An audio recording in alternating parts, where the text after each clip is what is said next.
يلا خيط اهو. يلا خيط. طبعا انا هركب دلوقتي العلبه الستوك،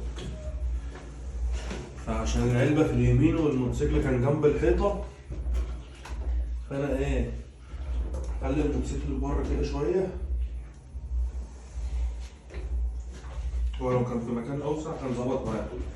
بس يلا دلوقتي هنركب العلبه الستوك اللي هي العلبه دي. خليكوا برضه واقف معايا، اجيب لكم الموتوسيكل كده شويه عشان تشوفونا وانا بركب العلبه الستوك.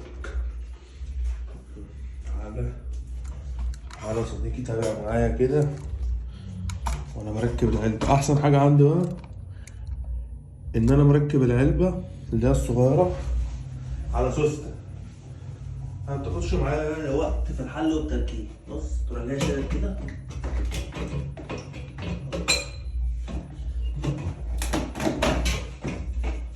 بس انتهى امرك.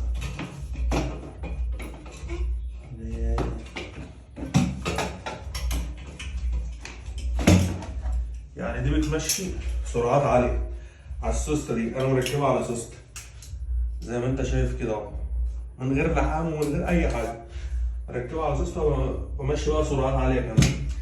دي بقى العلبه الستوك، طبعا مش هستعمل العده خالص، الكيس بتاعها اهو، اشيل بس مسمار فوق عشان يمسكها. بس انا مركب العلبه الستوك دي عشان الصوت العالي،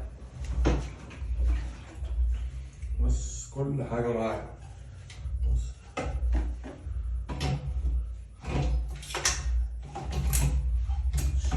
شايف تحت عشان مفيش ضوء اهو، كده اهو العلبه ركبت مكانها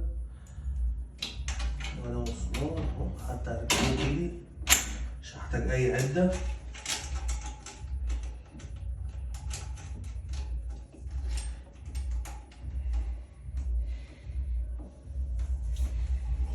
كده ركبت العلبه الستوك. هتقول لي دور، احنا وقت الفيديو دلوقتي الساعة كام في الموتوسيكل؟ الساعة دلوقتي الساعة 2:30 بالليل، بس انا ممكن انزل فيديو في وقت تاني عشان محدش يتكلم. ان شاء الله الفيديو الجاي هدور لكم الموتوسيكل ده بس يكون الصبح، عشان برضه مش معنى العلبة دي ستوك وكاتب هتطلع صوت برضه، لان البايك القرص.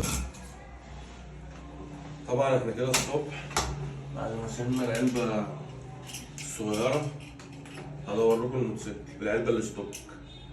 بسم الله.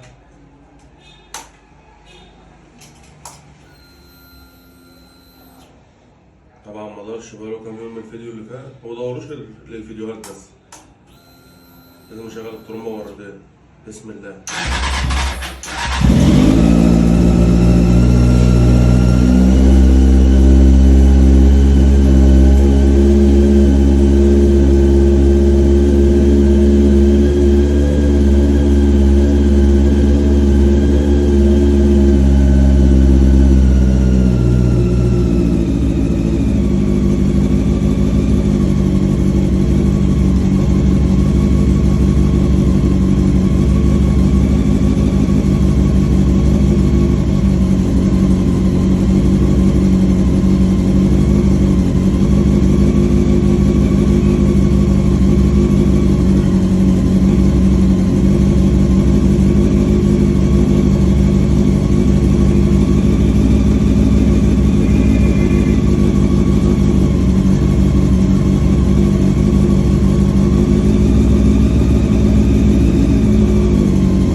كده هو صوته بالعلبة دي اللي هي الستوك أحسن من العلبة اللي هي التانية، فطبعا عشان الكتمة اللي احنا فيها دي عايزة علبة ستوك.